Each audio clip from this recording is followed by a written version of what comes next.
In June of 1908, infamous riverboat captain Horatio Ross led his 130-foot steamship, the SS City of Medicine Hat, down the South Saskatchewan River and into the newly formed city of Saskatoon, Saskatchewan.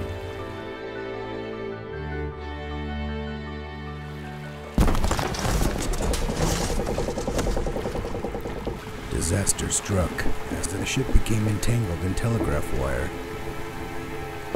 Unable to maneuver, it crashed into the newly constructed traffic bridge and sank to the bottom of the swiftly flowing river.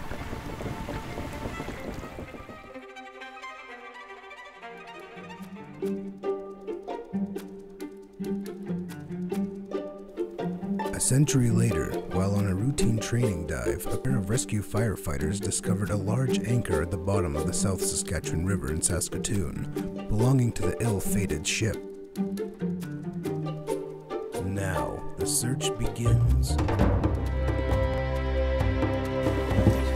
So obviously when we first found the anchor, the thoughts turned immediately to what else is down there.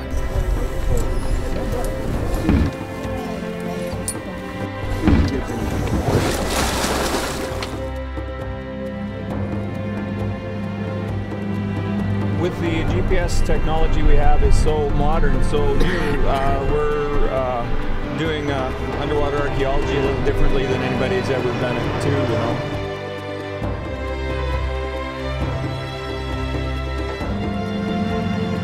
The wreck of the SS City of Medicine Hat is one of the great undertold stories of the history of our community.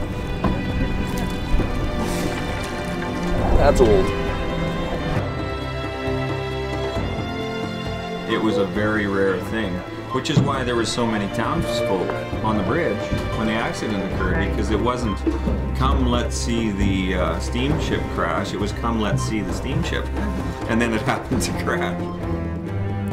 Join as a team of archaeologists, firefighters, and riverboat captains search for the remnants of the last steamship to ever embark upon the waters of the South Saskatchewan River over 100 years ago. It's right there. It's right there. Oh, that's a major piece of machine. Watch out. That's a piece from a really big frickin' engine is what that is.